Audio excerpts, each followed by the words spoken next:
Seen her twice, actually. Oh, that's cool. Yeah. That could be sad. Holy crap. I was honestly surprised seeing the kindergarten react lady is in this compilation. Mm-hmm. The line between light and dark is so very thin. Let's cross it together. And go dark. Holy crap. This got me feeling things. A Nova Bomb reaction. Fucking the IRL Amanda there, Jesus. You guys are screaming for the Nova Bomb. I'm afraid. What? Traveler just did a Death Star! I fucking love that guy's energy. What is he doing? No way! Oh my god, Ross? 15 seconds, Rods.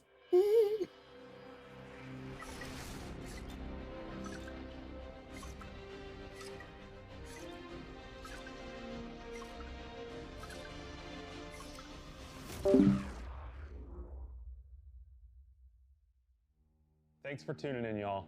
Like many of you, I've been playing games as long as I can remember. Joe the Goat They're a Burn. core part of what makes me who I am.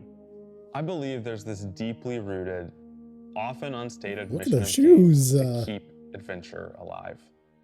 In Got this Sony 2014, money. Bungie set out to start a new adventure. Heroes awakened on a desolate planet. A silent god set in our sky. And it wouldn't be long before an ancient enemy, shrouded in darkness, showed up at humanity's door to destroy us. Over the years, our heroes would shape a story far greater than anything we could have imagined. Players would explore deep into the depths of Venus, hunting a machine god that controlled time itself. They'd invent ways to combine their mythic weaponry and their paracausal abilities to stand alone against monsters that took others an entire elite squad. They'd race alongside their friends far into the early morning in the halls of an ancient city where only a select few emerged victorious at dawn, clutching the heart of a dragon. 12 people, that shit was crazy. But most importantly, they'd bring their friends and their family into this world and together meet new faces on this adventure who would become lifelong companions. I've watched those live action Now, trailers so many times for day together, one. we approach the final shape. We're about to embark on the last expedition of Destiny's first saga. So let's be clear about the stakes. In the final shape, you will go inside the Traveler. The journey will be difficult. And what awaits you on the other side of this trek is nothing less than the deadliest entity we have ever faced. There will be no open betas. There aren't going to be any guides on the internet telling you how to handle what's to come. Whether you've been with us from the beginning, joined us somewhere along the road, or are looking at Destiny for the first time, anybody who shows up on launch day is going to be greeted with this same uncharted world, a vacuum-sealed experience begging for you to be the first person to peel it open. So today is your invitation to go forth and adventure. Trailer time? Trailer time. Oh my god. That's me! That's me! Oh my god, that is me! After all these years, we never talked about it.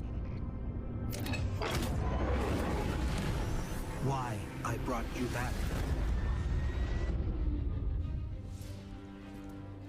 That fucking armor! Why you were chosen. Oh my god, it's a callback to that trailer that was... Oh my god. That's me! That's quite literally me. That is my guardian. The truth is, I didn't know then.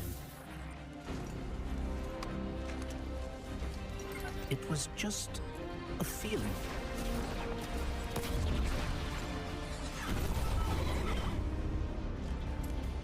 Where's this? Oh, is this in the... But I know now. Oh my god, this place is After massive. all we've seen, Okay, all we've lost, let's go. What the? Whoa! this Zavala! might be our last. So I'm What? asking you, Wait, Strand and Arc from those two? Was that Rolk and Nezarek? to rise. Oh, fucking rise. Hell yeah, brother. We in this bitch. Is that a warlock with a fucking battle axe? Was that a warlock with a battle axe? What? This is a What? momentous time in Destiny history. We've been building to this moment for the last 10 years. The final shape is the conclusion to that journey. This is a moment in gaming that as a developer, you just don't get very often. Guardians and allies are fighting the biggest threat that the universe has ever seen in this big culmination of the Light and Darkness saga. When we were thinking of what the final shape could Oh, be, this is so it had to be fucking a cool, lot of different A things. It new needs to fucking pay super. off this epic confrontation with the Witness that we've been setting up for years. Or maybe it it's has a to new bring you weapon closer type. to your allies in the Vanguard. I It don't has know. to It be looks this pretty place like that like the darkness makes you thingy. feel nostalgic for It's like the entire Astral. journey you've been on. When we were resurrected by Ghost at the very beginning of this story, we didn't know why, but it was for this. The Traveler is asking us for help, and it's our responsibility to protect every living thing in the universe from what the Witness intends to do. When we first start the final shape, we are finally able to go through the portal that the Witness opened in the Traveler at the end of Lightfall. Inside is the pale heart of the Traveler. That is the stage for our showdown with the Witness.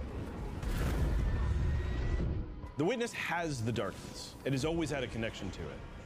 The pale heart of the Traveler is what it's trying to use to gain connection to the light. So with both, it can enact its final shape. I didn't want to The sneeze. Witness looks around and sees a lack of purpose, no meaning. It wants to fix all that. So it's Midlife trying to put the crisis. universe into this frozen perfection where everything's just exactly how it thinks it's supposed to be. That is the final shape. If we're going to defeat the Witness, it's going to take everyone. Failure is not an option. We're gonna need the Vanguard, all of our allies, What and is all that? the Guardians to rally the fuck? together. Oh, wait, and did be we make a brave battle axe? in the face of Oblivion? That's got to be a new weapon type. That's got to be. In the final Please be a new shape, weapon type. we're going to answer questions at the grandest scale. But what I find really interesting is that it's also a very personal journey where we deepen our relationships with these characters that we've known for so long. Zavala, Ikora, our Ghost, get to reconnect with Cade 6. So, like, while there's this great conflict and everything going on around us and stakes of just unimaginable heights, it's still at the end a story told around campfires by a bunch of companions who have been fighting together for hundreds of years. The ghost looks so fucking badass. I'm not gonna lie. I hope that's a ghost skin that we can have. Is that OG In Tower? the It's final OG shape, Tower. We're going through the portal that the Witness has opened up to confront it and stop the final shape. That's Inside the OG Tower. is Look, that's infinite, the vast, speaker's like room. unknowable. And we're landing on the Pale Heart, which is a fraction of really what is inside the Traveler. The Pale Heart is weird. True It's a silver little wings. strange. It makes you feel a It bit has, like, hive. uncomfortable. And it is also just Pyramid. so cool and artistic in the best way. The Witness entered well ahead of any Guardians, and so it's had time to kind of shape what's there. When our Guardian enters, the rest of the Pale Heart starts getting shaped also around what we've experienced. Oh, so OG Cosmodrome, This is the OG traveler Tower. recreating the world in front of you as This it is like saw fan on your service. journey. The fucking. What is that? One of the most Was that a memorable ghost? locales from Destiny's past is the D1 Tower. It's really a labor of love from the Destiny team. The final shape means so much to everyone who's building it, and I think players are really going to be able to see that. So cool. We The finally Pale get that Heart bitch is back. our very first linear destination that we've ever done. I would love it Linear. if players felt that they began their journey in a place of safety and feel it escalate in danger, in surrealness, because there is this beautiful evolution of the space. They see things that are more and more wrong as they begin to go towards the Witness's monolith. It's kind of this omnipresent, foreboding thing off in the distance. The weirdest things happen as you get closer to the monolith in the form of reshaping. Kind of like Scion, deconstructing things and putting them back together. Fallen. Just wrong. The sense of scale you get out there, like as you're exploring these spaces and you're jumping on these reshaped cuboids of Earth, you feel That's tiny fucking as a crazy Guardian. looking. You feel alone. You feel like you are not the force to be reckoned with that you have been. You're not the So there's Hive God Slayer in this right now. You're DLC. just this little person jumping from these So massive maybe pieces Zero to Raft's massive involved. pieces. One of the things that we really tried to also capture is that the Witness other's keeps taken. throwing everything it has at you. And so you're going to fight these new enemies, the Subjugators. What? Subjugators are the Are these new like unit Rogue? you're going to be facing in the final Rogue shape. Strand. They have an enhanced power set. They're performing Oh, and then they have a stasis powers one? and strand powers to face the Guardian. Oh, that's in perfect. support of all the other enemies you're fighting too.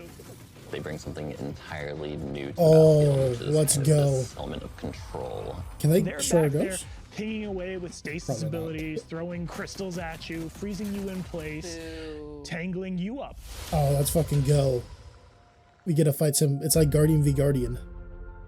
We're focusing you on the campaign and only the campaign. It's the most important thing in the universe at that moment. You have to stop the final shape from happening. And for that, we do need the help with our allies. And so we're going to make sure that the core Vanguard team gets back together. Zavala and Ikora and Cade. The campaign is just the start of the Pale Heart. After you've reached the monolith and finished the campaign, we open up the entire destination. And so the entire Pale Heart is going to react to you and what you are doing. Oh my god, that's so cool. The campaign in the final shape doesn't really end with the final mission. The raids are where you defeat like the big bosses. So it's only natural that when you are going to confront the Witness, you're going to do that in the raid. Okay. But that might not be enough. Oh. This is a moment where we need to rally all Guardians to be able to overcome the final shape 6. and the Witness. There's 6 of them, I think. So that's the raid. Monolith's the raid. Are we getting a new In the light final shape, subclass? we are inside the Traveler, very close to this energy. This allows us to have new supers, Arc, Solar, Void. Oh! We want to create something that turns you into an offensive powerhouse, but also... Oh, is that a Void Battle Axe for Warlock? Support capacity. There is this thread of team play and like working with your friends to overcome the odds. Oh! The Warlock Super is this ultimate expression of solar energy coursing through your Saga guns. Flame! The Solar Warlock Super is a callback to Radiance from D1. Other than Golden Gun, this is the only other first-person super in Destiny right now. Your melee's like all these projectiles going off, doubling the amount of projectiles. Your grenade almost being sentient as it searches around, and then it hits a character and bounces off and goes to another one. And you're so overflowing with this energy that you are also giving it to your allies, allowing them to have their weapons supercharged, applying Scorch when they're shooting. The new Solar Warlock aspect. When I cast my Rift, Oh it my is going God. to create this little solar soul that when it Yes! sees an enemy, it launches A part of itself support out super. and hits the enemy That's and not explodes well. and scorches them. It just feels very alive. Oh my God. Arsenal. Twilight Arsenal? It's a layered super. This is the only ranged one-off offensive super for Titans in the game. The Titan jumps up into the air, summons this giant void axe, throws it, summons another one, throws it, summons Oh another my one. God, a straight up barbarian class. And when these Let's axes fly fucking through the air, go! they stick into the ground, or an enemy do their void gravity thing where Yes! they suck a bunch of energy and enemies Wait, in and then explode. can you pick them back up? But that doesn't destroy the axe. The axe sticks around, and you and your allies can go and pick up Oh the axe my and start God! wailing on enemies with it. This super is insane to me. The Void Titan aspect, I press and hold my grenade button to consume my grenade and turn it into a shield. The more damage it takes, the more it charges up, and then I can release that, and it creates this blast that deals massive damage. Yo. The Hunter Arc super. Arc is all about finding Do you the shortest teleport? distance between 2 points. The hunter Do you kind of rears back, teleport? takes this knife and throws it across the world, and then is able to blink to its position, do the flash that it decimates anyone nearby. One really great thing about that is not just you do it once, but you're able to do it 3 times, along with devastating attacks each time you do it. The hunter has an aspect. We take our staff, we twirl it in the air, which propels us upward. It creates this burst, which amplifies you and any allies near you. Oh my It almost makes it feel like God. you're playing a fighting game, right? Like these combos that you're chaining together to do these different moves. It like takes that sandbox to the next level. The more aspects we have, the more capable we are to do that. It feels like you're like riding the lightning, you know? Like that instantaneous, like That was good, but I think it's more like. Right after they're gonna show Darkness You know, subclass watch. Stasis 4.0.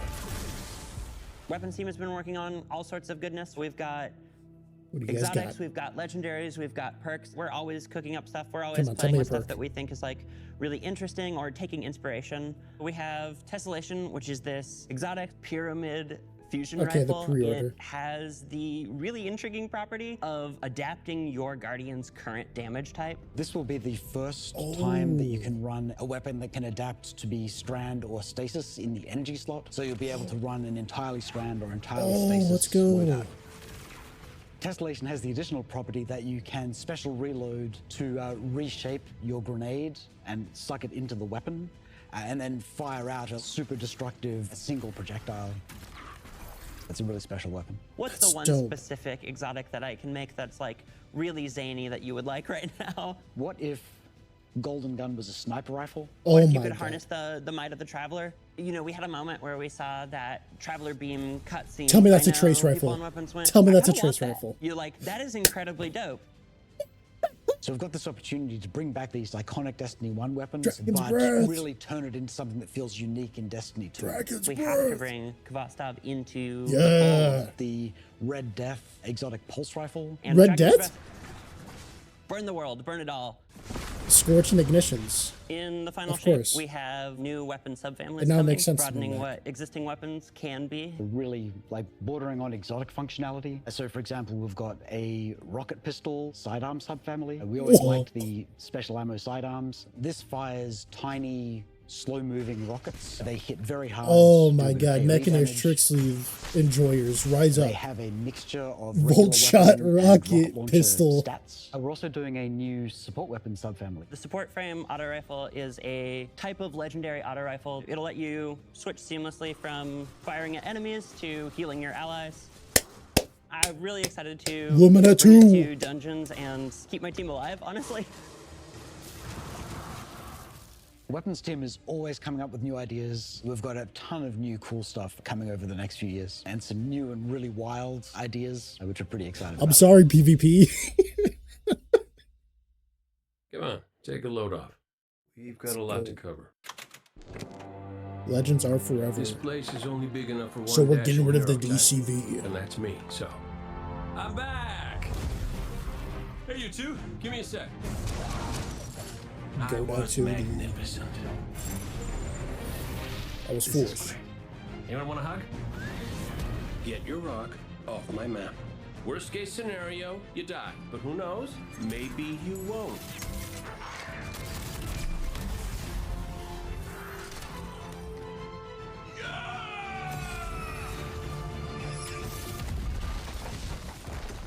Well, better get back to it.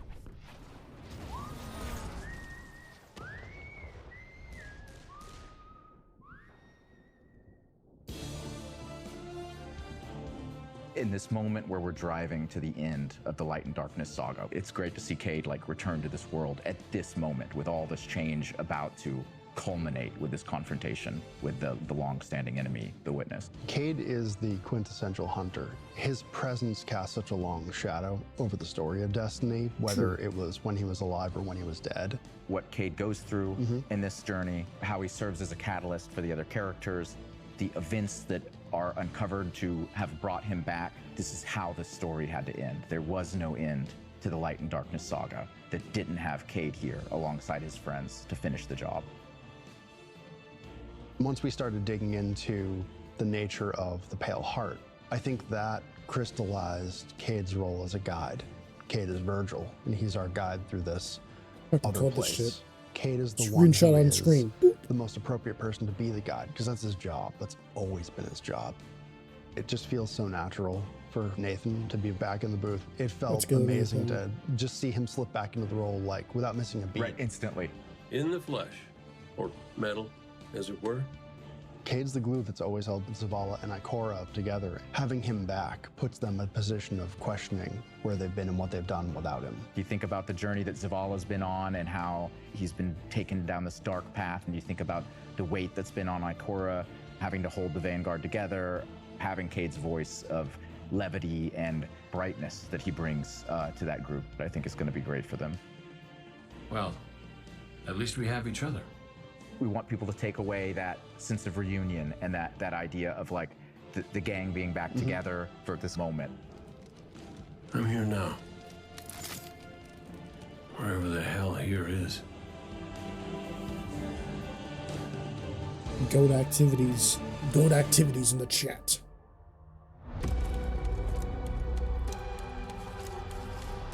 Alright, is that the end of this and we're gonna go to this season? We're going back? Alright. Yep. Guardian, the Witness poses a dire threat, Every season called it.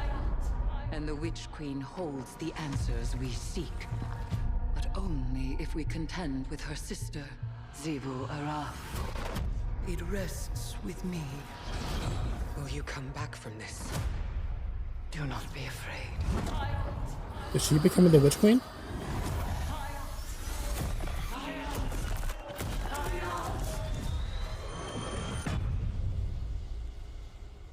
Bring me your tithes. She's becoming the Witch Queen. You now wield hive magic and have entwined it with your light. Assault the Spire, Guardian, and open Strand the way rocket. to our tithes. That's an exotic grenade launcher. That summons Lucent Moths. The boomer gun. The deck of whispers, and they do whisper. Tell me those are like Fight in my name, Guardian. the roguelike activity back Every again. opponent you defeat strengthens me.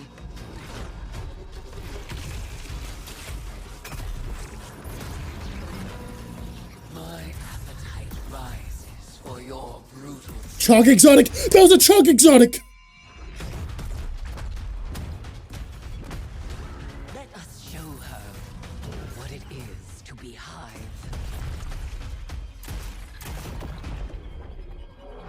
You have found the horn of battle. You are deserving of the greatest death I can bestow. Season of the Witch. We back in this bitch. You're... Season of the Witch is our opportunity as players. We've been annihilating and breaking Hive spells, and now we finally get to cast them. At the end of Season of the Deep, we learn that Savathun has the key to getting into the portal that we need to go into. That means we have to go find Imaru, her ghost. Imaru's like, not so fast. We've got a bigger problem first. And that bigger problem's name is Zivu Araf. Got it. If we fight her, she only gets stronger. Eris has an idea. It's a really good It's idea. a wild ass idea, yeah.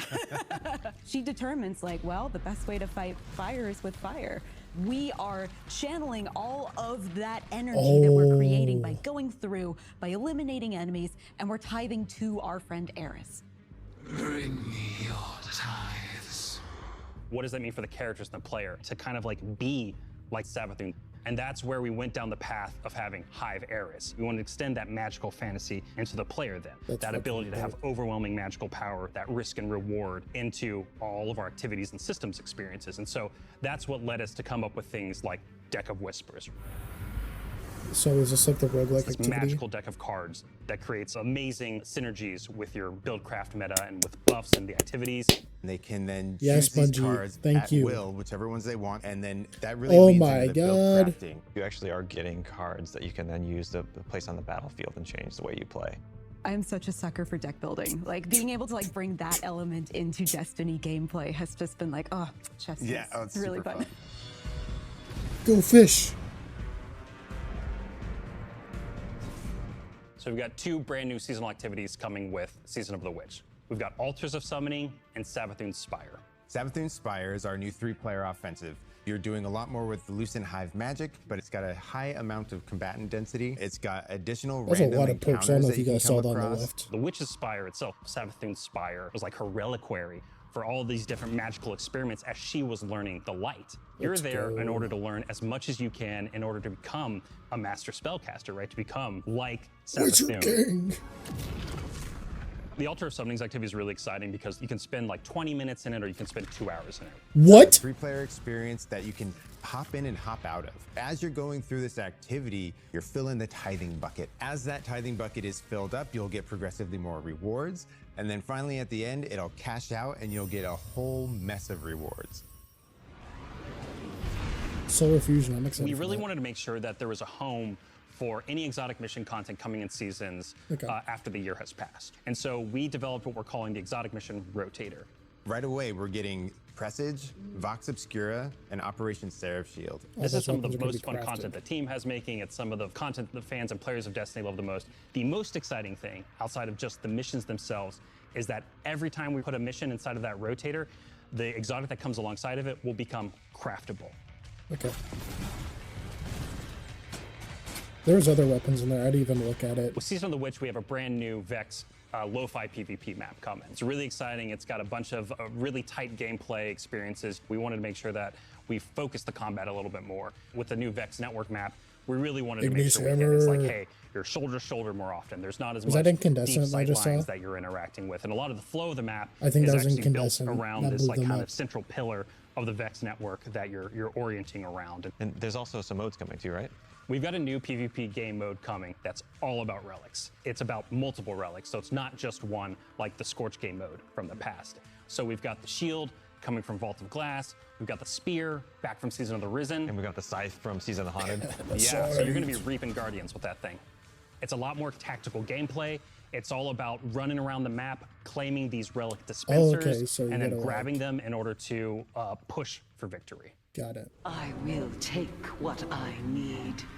The words in my throat are the weapon in my fist. We were feeling pretty Hivey this season, obviously. There's something in the air. And so when thinking about like, what's a good raid reprisal that would really Okay. suit this Yeah. very Hivey Yeah, season? it's Crota. There's only one answer. There's only one answer. Now, what about the armor? Oh my god.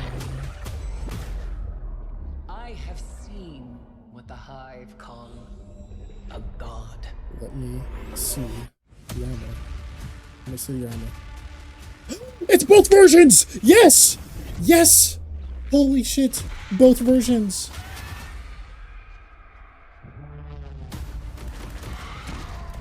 Big fucking dubs, Bungie. Massive. Massive. Or is it just the... It might not be both versions. It might just be the Age of Triumph version, which is even better. Thank you, Bungie. Thank you. Holy. Let's go. That's gonna be Cray right there. That's Cray swinging a sword, doing that shit. Put a ring on this bitch. United we rise. Heading into the final shape, we really want to rally all Guardians at the end of the Light and Darkness saga. We want to reduce those power barriers, as well as catch people up on key story beats and make sure that they have a really great and easy time connecting with other players. These are In becoming the free. final shape, we're trying to find ways to make power more simple and easy to understand, and also lowering the barrier to entry. It's going to make it easier for players who have not been able to jump into game easily because they were held back by the challenges in grinding for the power levels that are required by these different activities. One of the major changes that's going to be happening starting with the final shape is there are going to be a certain number of activities that are going to be power fixed. So it doesn't matter kind of what power level you are going into it, you're always going to be able to approach it. There's good. still going to be tiers of difficulty that you can do, things That's that are just good. meant to be experienced a certain way. Things like Nightfall strikes that will still have power enabled, and that's where we're really going to focus the whole power climb. The raids, the contest modes that everybody loves to engage with, that experience is fundamentally going to be staying the same. I'm excited for this because I think there will be a lot more clarity for players in terms of understanding the relative difficulty of things, where they sit now in the spectrum. One way that we're trying to do that is making it easier for new players to engage with you. So we're introducing something that we're calling Fire Team Power. You can actually bring your friends along to play any dungeons and raids in the game. Oh, without I'm having to carrying wait them to be at new a certain lights. power level. The person with the highest power in your fire team is actually going to bring all the others close to their power level, Oh which my means that God, there's we no AFK barriers farming. really for any other Guardian to join you in this high-level content. Oh, When but it's it combined also- with Fire Team Finder, it also allows you to find strangers, people you've never played with before, and have that same experience. That's all regardless of the power level of you and the rest of the people in your fire team.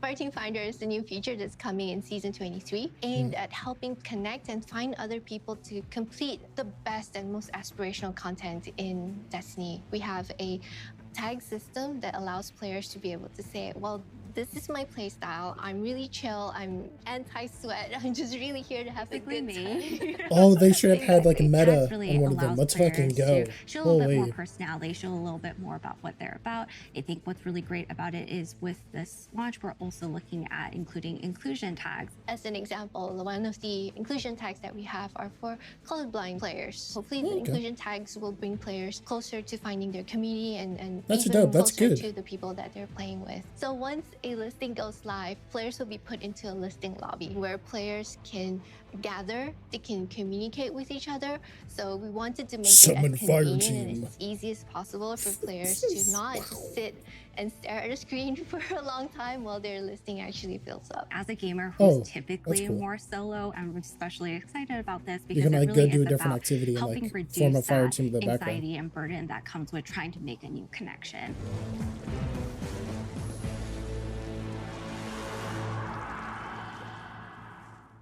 The feature coming out today that I'm incredibly excited about is Timeline Reflections. Essentially what we have done is we've went back to previous expansions and pulled out missions that we felt really represented key DCV's narrative gone. beats within our story. We are going to have a Bring mission back for the important Forsaken, missions. mission for Beyond Light, as well as a mission for Witch Queen. Thanks for the memories, Guardian.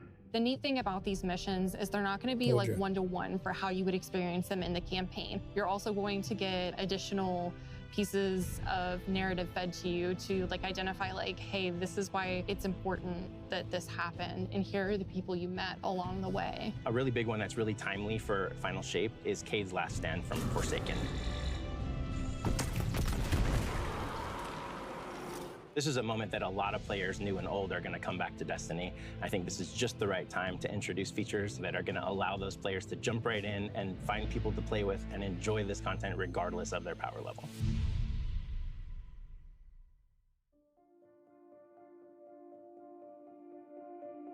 We're reaching the end of this 10-year journey. What comes next? The episodes.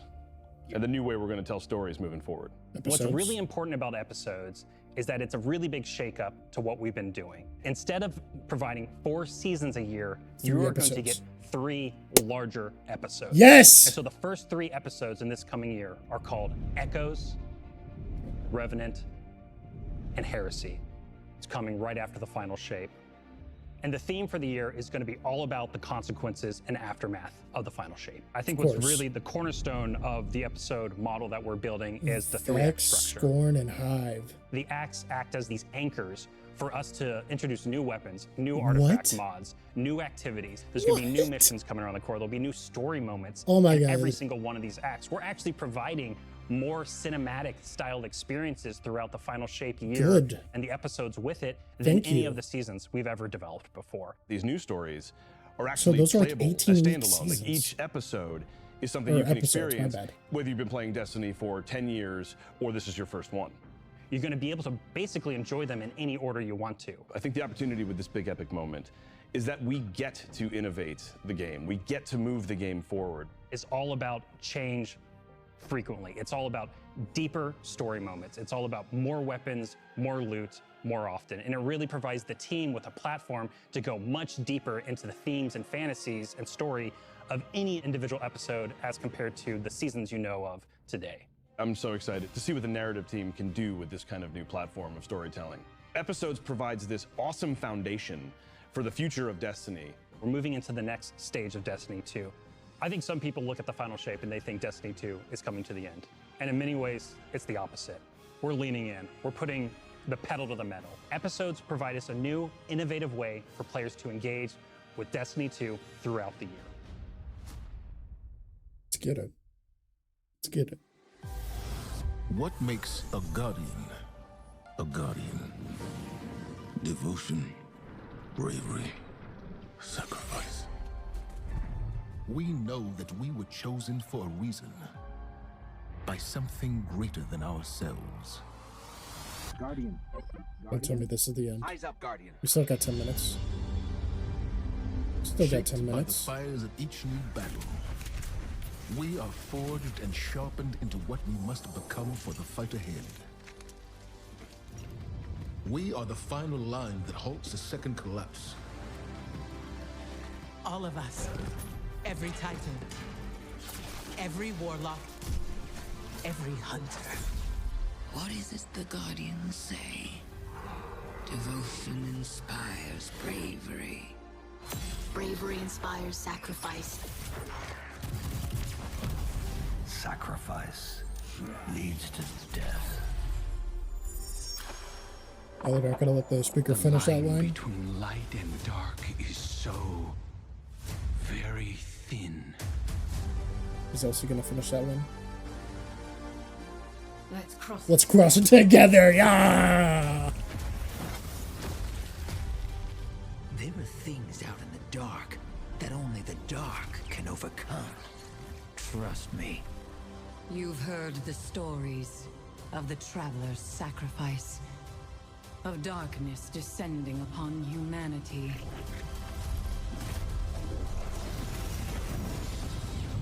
Our purpose is its end.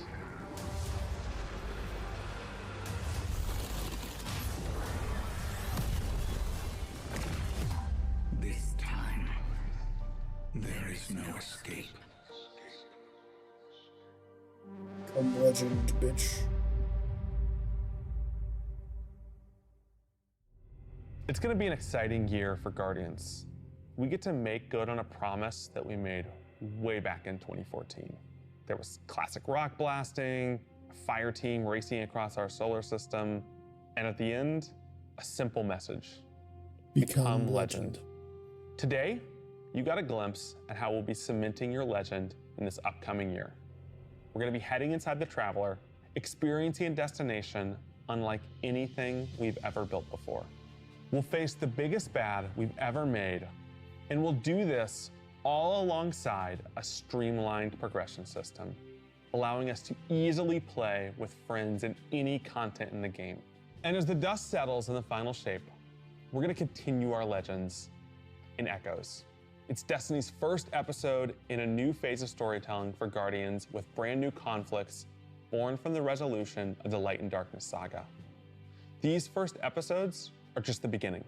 But if you're chomping at the bit to see how the Light and Darkness saga is going to kick off the future of Destiny 2, we've got a ton of great content for you to jump into today. Going live after this, we've got Season of the Witch, with a new story, new weapons, new armor, new activities, My and queen, new PvP Eris. content, all alongside a series of story catch-up missions, allowing any of your friends to jump into the game and get up to speed on what's happening in this world. Then, next week, a brutal reprisal of Crota's End is going to join the ranks of our aspirational content. I can't wait to see you all in the Throne World as we learn more about the final shape and how we can stop it.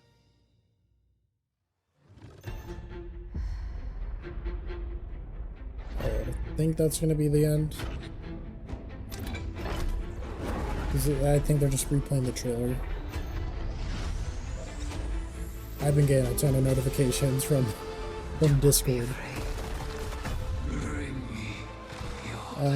Anyone who's watching this, if I post this on YouTube, thank you so much for watching. I might be live right now, so if you're watching this and I'm live, come say hi. Tell me what you guys thought about the trailers and the whole showcase as a whole. If I'm way too hyped for you, I'm sorry, but man, this is my shit. This is what I've been waiting for. This is what I've been asking for. They listen to me. I know what the fuck they need to do, and they are doing it. Let's fucking get it, man. Last time. Peace out.